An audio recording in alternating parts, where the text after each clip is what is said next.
오늘 함께 보실 하나님 말씀 열왕기상 19장 9절에서 14절의 말씀.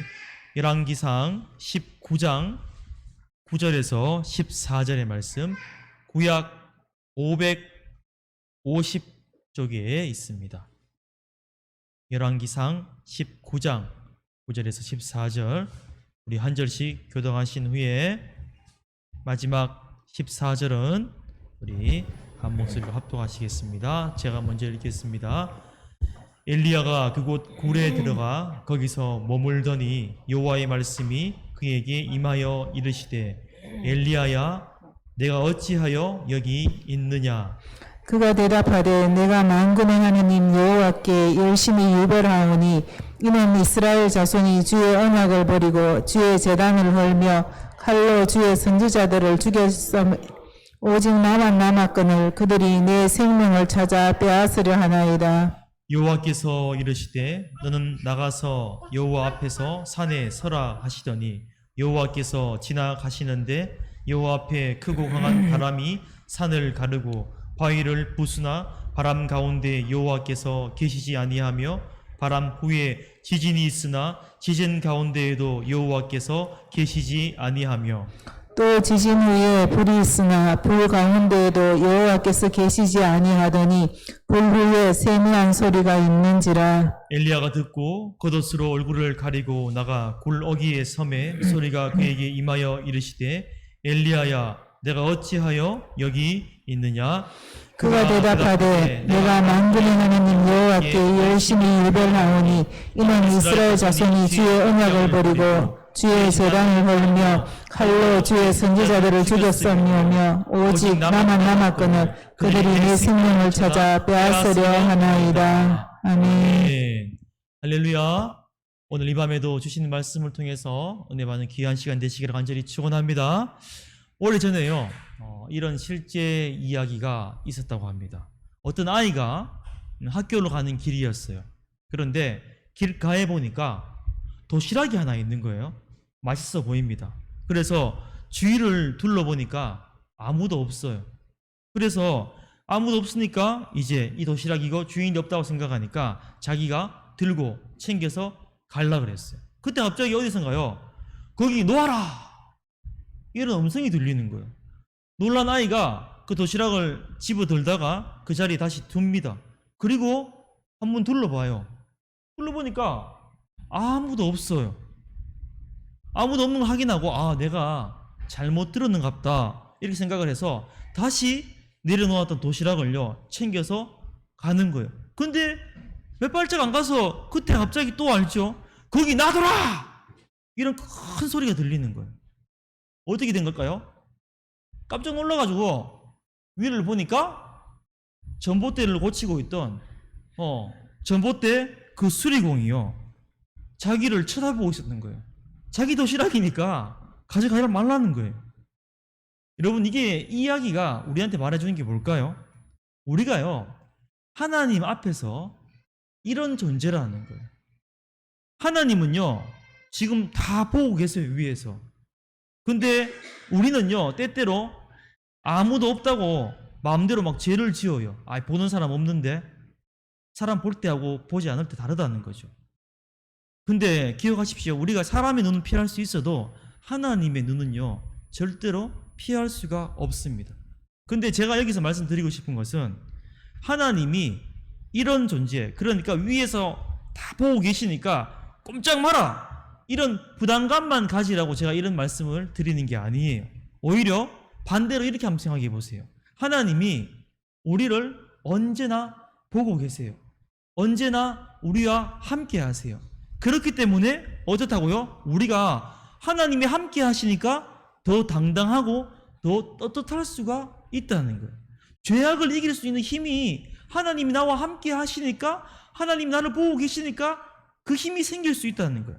어려울 때마다 하나님이 나와 함께 하시니까 힘들 때마다 내가 좌절하지 않고 절망하지 않고 용기를 낼 수 있다는 그런 뜻입니다. 왜 그렇습니까? 하나님이 지금요 저와 여러분의 모든 형편과 처지를 아시고 상황을 아시고 지금 이 순간 또 우리와 함께 하심을 믿을 수 있는 우리 종은의 성도님 되시기를 간절히 축원합니다. 하나님께 지금 우리를 사랑스러운 눈길로 그렇게 보고 계시는 거예요. 오늘 이 밤에 우리가 말씀을 듣고요, 기도를 드리는 가운데 이러한 하나님의 은혜를 누리실 수 있는 저와 여러분의 복된 삶 될 수 있기를 다시 한번 주의 이름으로 간절히 축원합니다. 오늘 우리가 읽은 본문의 말씀은요, 이 본문의 말씀 안에 동굴 속에 한 사람이 등장을 하고 있습니다. 이 사람 누굽니까? 우리가 너무나 잘 알고 있는 북이스라엘 아합 왕 시대의 능력의 선지자 엘리야입니다. 우리가 성경을 잘 읽지 않더라도요, 엘리야는요 많이 들어보셨죠? 그 능력의 선지자 엘리야가 근데요 지금 무슨 모습으로 있는가 하면요, 실패한 자의 모습으로 동굴 속에 있어요. 지금 그가요, 말씀을 읽어보셨지 알겠지만요, 더 이상 무엇을 해야 될지 몰라서 몹시 좌절하고 낙심해서 탈진해 있어요. 사실 이 본문 속의 엘리야의 모습은요, 사실 엘리야의 모습뿐만 아니죠. 사실 이 세상을 살아가는 우리가 믿는 자와 할지라도 대부분 실패와 자질의 경험을 가지고 살아갈 때가 있습니다.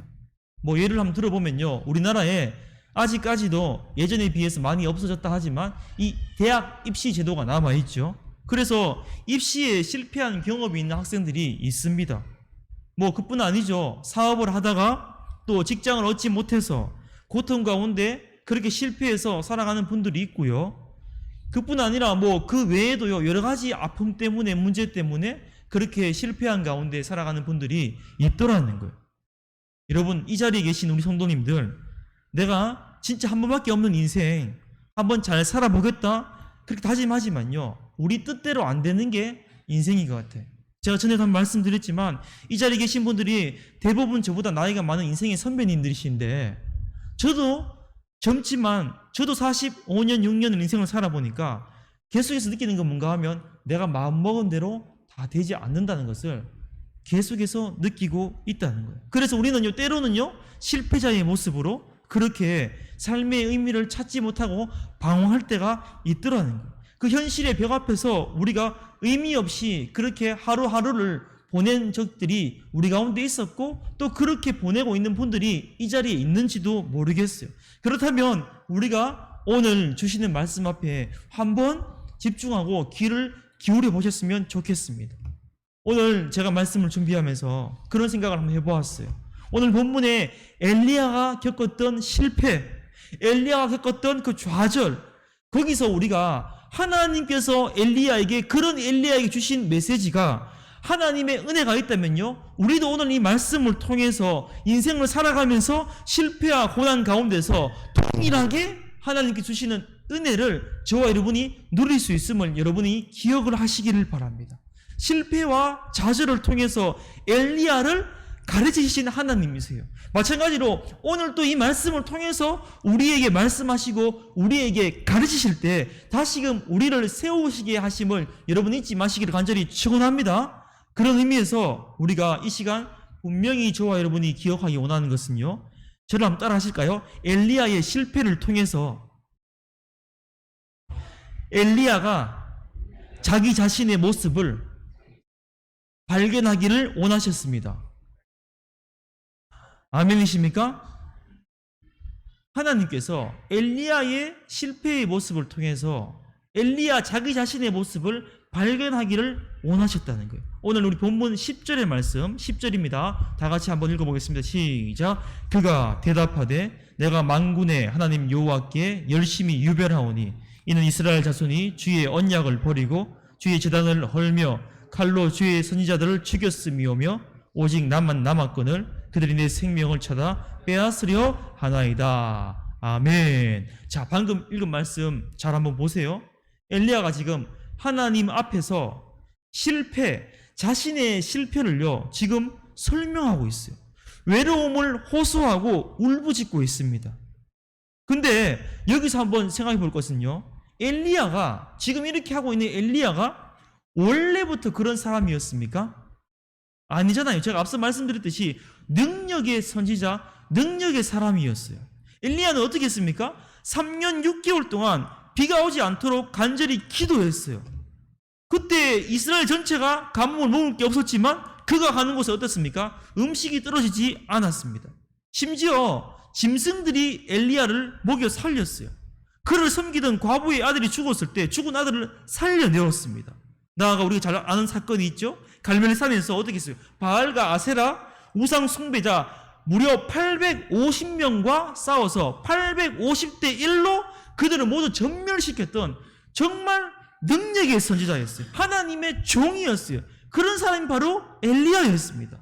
근데 그렇게 잘 나가던 엘리야가요, 다른 선지자들이 다 죽고 아합 왕의 왕후였던 이세벨이 자기를 죽이겠다는 그 말 한마디 때문에 지금 무너져 버리고 말았던 거예요. 이전에 승리하신 하나님에 향한 믿음, 그처럼 당당하던 그 신념이 지금 보면요, 한순간에 무너져 버리고 말았어요. 그저 목숨 구걸하면서 도망 다니고 있는 자기 자신의 모습을 지금 고백을 하고 있어요. 어쩌면요, 엘리야는요, 자기 자신의 이런 모습이 자기 스스로가 참 낯설었을 거예요. 내가 이런 사람이 아닌데, 내가 진짜 이런 사람이 아닌데 어떻게 저 여자 한마디의 말에 내가 이렇게 무서워서 도망가다니 어떻게 했습니까? 로뎀나무 아래에서 차라리 하나님 저를 죽여주십시오 이렇게 기도했지 않습니까? 지금 엘리야에게는요, 아무 희망이 보이지 않습니다. 여러분, 우리가요 잘 아는 예수님의 수제자 누굽니까? 베드로가 있죠. 그는 무리를 걸었던 사람이에요. 주는 그리스도시요 살아계신 하나님의 아들이라 고백하였던 그런 위대한 수제자였습니다. 나아가 어떻게 했습니까? 예수님이 잡히시기 전에 다른 사람은 다 주님을 떠난다 할지라도 저는 끝까지 주님을 떠나지 않겠습니다. 그렇게 고백했던 자였어요. 근데 어떻게 했습니까? 예수님께서 베드로가 쉽게 무너질 것을 아시고 그 내면을 아시고 다 울기 전에 3번을 부인할 것을 말씀하시죠. 근데 그렇게 말씀하셨을 때 베드로는요 아마 불쾌했을 거예요. 주님, 저를 그렇게밖에 보지 않습니까? 저는 주님이 죽는 그 자리까지 따라가는 사람입니다. 저를 그렇게 보지 마십시오. 이렇게 생각했을지도 모르겠어요. 그러나 어떻습니까? 우리가 알다시피 그는요 한 여종의 질문 앞에 지난 3년간 예수님이 따라다니면서 쌓아왔던 그 믿음과 그 신념과 의리들이요 와르르 무너지는 자기 자신을 보았어요. 성경에 보시면요 이런 표현이 있죠. 복음서에 예수님하고 베드로가 눈이 마주쳤다는 그런 표현이 있습니다. 그때 닭이 울었을 때 베드로는요 밖에 나가서 심히 통곡을 했죠. 자기 자신이 이럴 수밖에 없었다는 연약함을 느낀 직면한 그런 후회의 눈물이었어요. 그 후에 부활한 주님을 만날 용기가 없었죠. 그래서 바닷가 어부인 옛날의 모습으로 돌아갑니다. 보십시오. 엘리야가 지금 실패한 모습으로 있어요. 베드로가 그런 모습으로 있습니다. 근데 엘리야도 그렇고 베드로도 그렇고요. 원래 어떻게 했습니까? 자기 자신들이 대단한 존재인 줄 알았어요. 근데 결국에 보니까 한마디 때문에 무너질 수밖에 없었던 연약한 존재라는 것을 새롭게 발견을 하게 되었다는 거예요. 비로소 자기 자신을 알게 되었다는 거예요. 내 스스로는 아무것도 할 수 없다는 것을 이제 고백하게 되었다는 거예요. 그제서야 겸손하게 되었다는 거예요. 제가 첫 설교 때 그때 주은혜 교회 강단에 서서 그런 말씀을 드렸죠. 저는 꽤 괜찮은 목회자인 줄 알았어요. 제가 부목사 때 강단에 서서 말씀을 전하고 또 주일학교에서 사역을 하고 하면요 정말 저에게 응원의 격려의 그런 이야기들을 많이 해주시는 선생님들, 성도님들, 아이들이 참 많았어요. 제 나름대로 저는 자신이 있었어요. 내가 열심히 하면, 내가 열심히 기도하면, 내가 열심히 복음을 전하면 우리 개척하면 교회 부흥할 수 있을 것이다. 나는 다르겠다 이렇게 생각을 했어요. 그러나 뭡니까? 그것은 저의 교만이었고 제 자신을 믿는 자만심이었습니다. 저는 개척을 하고 이제 1년이 지나니까 내가 할 수 있는 것은 없구나. 내 스스로는 안 되는구나. 이제 내려놓게 되었다는 거예요. 다시 말해 나는 하나님의 은혜가 아니고서는 도저히 할 수 없구나라는 그런 연약한 존재라는 것을 깨닫게 되었다는 거예요. 즉 내가 나이 된 것은요 나를 능하게 하신 하나님의 은혜였다는 것을 이제서야 고백을 하게 되었다는 거예요. 여러분, 우리가요 우리가 가진 경험, 연륜, 지혜, 지식 이거요. 내가 겸손한 것 같아도 참 내 스스로가 그렇게 대단한 것처럼 생각할 때가 참 많은 것 같아요. 아유, 내 나이가 얼만데, 내 경력이 얼만데, 내가 그동안 얼마나 열심히 하고 노력했는데, 아유, 이렇게 생각하는 분들이 있더라는 거예요. 근데요, 여러분 기억하십시오. 우리는요, 본질적으로 그 작은 말 한마디에, 작은 사건 하나에 여지없이 무너져 버리고 마는 연약한 죄인임을 여러분 잊지 마시기를 간절히 축원합니다. 이것을 여러분이 깨달을 때요, 우리 인생을 보는 새로운 눈이 열리는 거예요. 그런 의미 생각해 본다면 오늘 본문 속에 엘리야가 지금 동굴 속에 있습니다. 근데 그것은요, 그를 파괴하고 낙심시키고 패배시킨 게 아니라 그동안 미처 알지 못했던 자기 자신의 모습을 발견하고 있는 계기가 된다는 거예요. 혹시 이 자리에 나는 인생에서 실패했다, 그렇게 생각하시는 분이 있는지 모르겠습니다. 낙심한 분이 있는지 모르겠어요. 나는 이거밖에 안 되나, 그런 생각을 하시는 분들이 있는지 모르겠습니다. 그러나 우리가 이 시간 기억할 것은요, 우리가 살아가면서 만나는 실패와 좌절의 동굴 속의 시간들은요, 결코 나를 좌절시키고 절망시키는 경험이 아니라 원래 내 자신의 모습을 발견할 수 있는 시간이고 그런 사건임을 여러분 기억하시기를 바랍니다. 그 고난과 실패의 시간을 통해서 내 자신을 돌아보게 되는 거예요.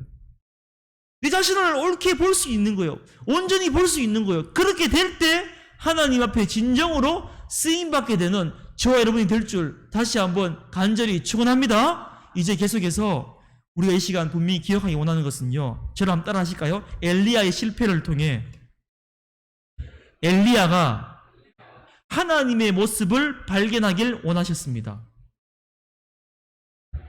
아멘입니까?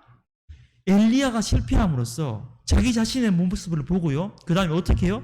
하나님, 온전한 하나님의 모습을 발견하기를 원하셨다는 거예요. 우리 오늘 본문 11절과 12절의 말씀 다 같이 연속으로 다 같이 한번 큰 목소리로 읽겠습니다. 시작. 여호와께서 이르시되 너는 나가서 여호와 앞에서 산에 서라 하시더니 여호와께서 지나가시는데 여호와 앞에 크고 강한 바람이 산을 가르고 바위를 부수나 바람 가운데에 여호와께서 계시지 아니하며 바람 후에 지진이 있으나 지진 가운데도 여호와께서 계시지 아니하며 또 지진 후에 불이 있으나 불 가운데에도 여호와께서 계시지 아니하더니 불 후에 세미한 소리가 있는지라. 아멘. 자, 죄송합니다. 자, 방금 말씀 보시면요, 11절 12절에 보시면 특별히 강한 바람, 그 다음에 지진, 그 다음에 불이라는 단어가 있어요. 강한 바람, 지진, 불, 이 세 단어가 있습니다. 근데 이것은요 뭐예요? 하나님께서 자신을 계시하는 일반적인 방법이에요. 강한 바람, 지진, 불은요 자연현상이죠. 그래서 하나님께서 자신을 계시하는 일반적인 방법이에요. 그런데 놀랍게 보시면요, 방금 읽은 본문에 보시면 하나님이 지금 이처럼 자기 자신을 보여주시는 계시를 하고 있는데 그 단어 뒤에 계속해서 반복해서 나오는 단어가 있습니다. 이게 바로 뭡니까? 여호와께서 계시지 않더라는 거예요. 방금 읽은 말씀에 11절 12절에 오늘 본문 속에 무려 3번이나 반복하고 있어요. 이게 무슨 말입니까?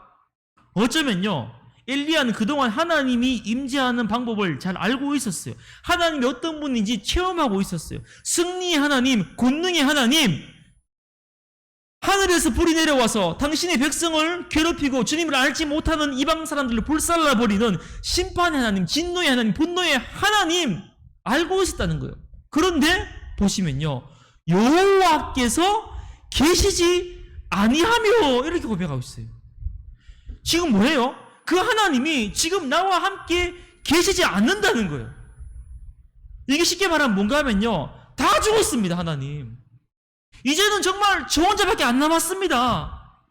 이 말 속에는요, 승리 하나님 왜 나타나지 않으십니까? 왜 함께하지 않으셨습니까? 주님이 함께하지 않으셨기 때문에 내가 지금 이 모양 이 꼴이 된 게 아닙니까? 주님이 따르는 그 선지자들 다 죽은 게 아닙니까? 하나님 왜 도대체 저의 삶에 나타나지 않으셨습니까? 이렇게 지금 항의하고 있는 거예요, 엘리야가. 근데 여러분, 이 시간 저와 여러분이 알기 원하는 것은요, 하나님께서 지금요 엘리야를 하여금 승리하는 자의 하나님뿐만 아니라 실패한 자의 하나님, 연약한 자의 하나님, 무너지는 자의 하나님, 낙심한 자의 하나님, 절망한 자의 하나님이심을 그렇게 엘리야 자신이 알기를 원하셨다는 거예요. 하나님께서 엘리야가 하나님 당신을 온전히 이해하기를 바라셨다는 거예요. 오늘 본문 속에 보십시오. 엘리야가 자기 인생에 가장 힘들고 어려울 때, 지금 처절한 그 순간에 함께 하신 하나님을 체험했어요. 그래서 오늘 본문 앞에 5절과 7절에 보시면요, 로뎀나무 아래에 있던 엘리야를요 어루만지며 라는 단어가 나와요. 이 단어는요 히브리 언어로요 나가라는 단어인데요, 이 단어는 하나님께서 어떤 특별한 의도와 목적을 가지고 있을 때 위로를 주시고 계시를 주실 때 사용한 단어예요. 이 말은요 그냥 단순히 만지는 게 아니에요. 새 힘을 주고 상황을 바꾸는 그런 능력의 어루만짐이에요. 즉 하나님께서 엘리야가 로뎀나무에서 나는 죽습니다 할 때 그를 찾아오셔가지고 어루만져 주심으로써 새 힘과 능력을 주셔서 그로 하여금 하나님과 모세가 만났던 호렙산으로 다시금 걸어가도록 격려하고 있다는 그런 말씀이에요. 여러분 보십시오. 이렇듯 하나님께서 엘리야에게 지금 참된 소망이 무엇인지 가르쳐 주기를 원하신다는 거예요. 절망 가운데 소망을 만드시는 하나님을 보여주기를 원하시고 있다는 거예요. 오늘 본문에 엘리야는요 다 죽고 자기만 살았다고 말하고 있어요. 아무런 희망이 없다고 말하고 있어요. 그에게 모든 것이 절망이었어요. 그래서 실패의 동굴 속에 살 수 있는 것은 아무것도 없었습니다. 그러나 하나님은요 그런 엘리야에게 이 실패와 절망의 순간에도 구원의 역사는 중단되지 않고 있음을 확실하게 지금 말씀하시고 보여주고 있는 거예요.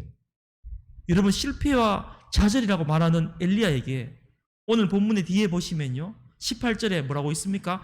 바알에게 무릎을 꿇지 않는 7,000명을 남겨두셨다고 말씀하고 있지 않습니까?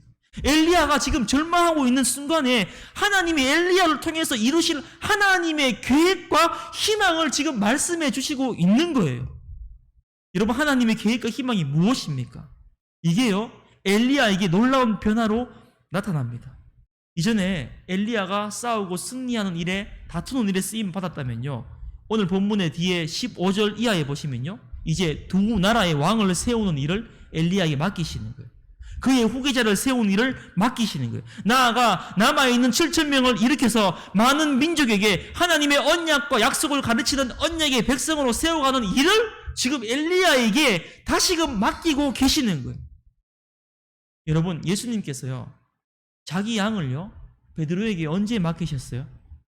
베드로가 위대한 신앙 고백을 할 때 맡기셨습니까? 무리를 걸어갈 때 맡기셨습니까? 주님을 지키겠다고 칼을 빼들 때 그렇게 맡기셨습니까? 아니지 않습니까? 베드로가 주님을 부인하고 난 다음에 자기 고향으로 돌아가서 바닷가에 있을 때 그때 예수님이 베드로를 찾아가셨어요. 그리고 네가 나를 사랑하느냐? 모르시는 가운데 그 실패한 베드로를 그때 회복시키시는 거예요. 그 다음에 성숙해진 베드로에게 양을 맡겨주시는 거예요. 마찬가지로 하나님은요 온전히 하나님을 발견하게 된 엘리야에게 이제 이전과는 다른 사역을 맡겨주시는 거예요. 여러분, 이 시간요 우리가 기억할 수 있어야 됩니다. 우리의 인생에서 실패의 고통의 동굴을 만날 때가 있어요. 그렇다면요 이전에 알지 못했던 하나님을 체험하게 되면 여러분 잊지 마시기를 바랍니다. 성공하는 자와 함께 하신 하나님이 아니라 실패한 자도 더 사랑하시는 하나님, 상실과 괴로움 가운데 있는 나에게 친히 아버지가 되어 주시겠다고 말씀하시는 그 하나님, 우리 인생의 실패와 좌절 가운데서 친히 아버지가 되어 주시겠다고 말씀하시는 그 하나님 여러분이 오늘 이 밤에 만나실 수 있기를 다시 한번 간절히 축원합니다. 여러분, 실패하고 좌절하는 이 시간이요 우리가 앞으로 우리에게 새로운 사역을 준비하는 기간이 되게 하심을 여러분 잊지 마시기를 바랍니다. 제가 아까 말씀드렸지만요 개척을 하고 시간이 지나면서 점점 제 안에 자신감이 없어지는 거예요. 낙심하고 있을 때 어느 날 이거 쇼츠, 요즘 그 유튜브에 쇼츠 영상을 많이 보지 않습니까? 그 이찬수 목사님께서 말씀하신 건데 그런 말씀을 하시더라고요. 요즘 젊은 목사님들이 너무 꽃을 빨리 피우려고 그런대요.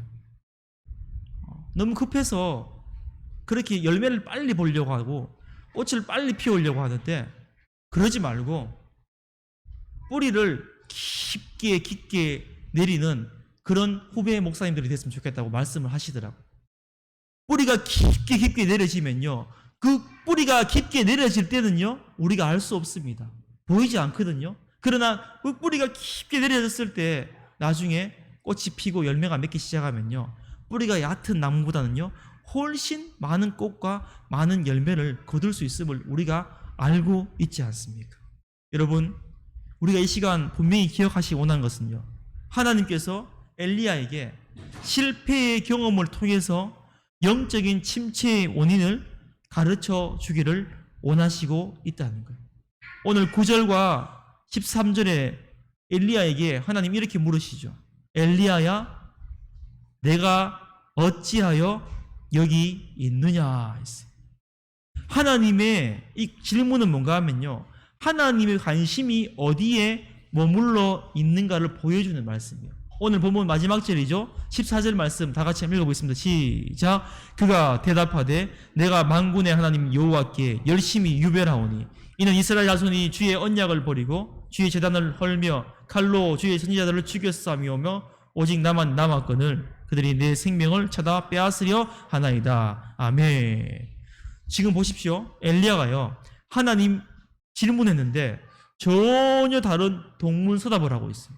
엘리야의 대답을 한번 보면요, 지금 엘리야는요 그저 일로서만 대답을 하고 있어요. 쉽게 말해 내가 하나님을 위해 무슨 일을 했다고 말하고 있어요. 이 짧은 문장 속에 보십시오. 네, 나, 네 단어가 3번 나와요. 엘리야는 지금요 오직 자기 일, 자기 자신에만 관심을 가지고 있어요. 하나님 일을 한다고 하면서 사실은 자기 만족이었어요. 그러나 하나님 관심은요 다르죠. 엘리야, 네가 큰 일을 하거든, 사람들에게 박수받는 일을 하거든, 실패를 하건 그게 중요한 게 아니라 진짜 중요한 것은 네가 나와 동행을 하고 나를 인정하고 내 문제를 나에게 맡기고 있는 것, 그거라는 거예요. 여러분, 우리가요 알지 않습니까? 노아가요 홍수 사건 뒤에 자기의 의를 나타내었어요. 술을 취해서 자기 자녀를 저주했어요. 롯은요 자기의 의를 가졌을 때 세속적으로 변해서 소돔과 고모라를 택했어요. 모세가 자기 힘이 어디서 나오는지 잊어버렸을 때 분노를 터뜨렸죠. 다윗이 자기 힘으로 됐다고 생각할 때 밧세바를 범하고요 그의 남편 우리아를 죽였어요. 베드로가요 자기 스스로 고백한 줄 알았을 때 주님을 부인하는 실수를 범하게 되었어요. 보십시오. 지금 하나님이 엘리야와 하여금요 그 고통을 통해서 엘리야가 이런 실수를 하지 않도록 의도하고 계시는 거예요. 이게 엘리야가 영적인 침투에서 회복될 수 있었던 건 뭔가 하면요, 과업과 성취를 위한 자기 자리가 아니라 오직 하나님과 동행하기 위한, 그것을 더 사모하고 찾기를 원한 깨달음으로부터 이제 영적인 침체에서 벗어나고 있는 거예요. 여러분 기억하십시오. 우리가 그런 의미에서 이 시간 마지막으로 깨닫기 원하는 것은요, 내 한계는 뭔가 하면요 나를 의지할 때 오는 거예요. 내가 나를 의지하시면 안 되고 나를 함께 하시는 전능하신 하나님 붙들어서 내 힘이 아니라, 내 안에 있는 힘이 아니라 위로부터 밖으로부터 오는 하나님의 능력을 힘입어서 내 한계를 극복하리라, 이러한 믿음의 고백을 하실 수 있는 저와 여러분의 복된 삶 될 수 있기를 간절히 축원합니다. 이제 말씀을 맺으며 나아갑니다. 오늘 본문 속에 엘리야에게 있어서 실패와 좌절은요 결국 실패와 좌절의 시간으로 끝나지 않았습니다. 그 시간이 뭐라고요? 자기 자신의 모습을 발견한 동시에 하나님을 발견하게 되는 시간이었어요. 하나님께서 다양한 하나님 모습을 보여주심으로 엘리야가 더욱더 성숙하고 그에게 하나님께서 맡기시기를 원하는 진짜 사역을 준비하는 그런 준비 기간이 되었다는 거예요. 이제 말씀을 맺으면서 준비한 짧은 영상을 하나 볼 것인데요, 워낙 유명한 영상이라서 이미 한두 번 정도 보신 분들도 계실 것 같아요. 이 영상을 잠시 소개하면요, 이 영상은 뭐 저뿐만 아니라 한국교회 많은 성도님들과 목회자들이 존경하는 고 옥하는 목사님의 살아생전의 설교 육성이 담긴 영상입니다. 여러분, 저는 힘들 때마다, 마음이 어려울 때 이 영상을 보면서 기도하고 또 은혜를 받습니다. 우리 이 시간 준비되셨으면요, 이 영상을 한번 틀어주시면 감사하겠습니다.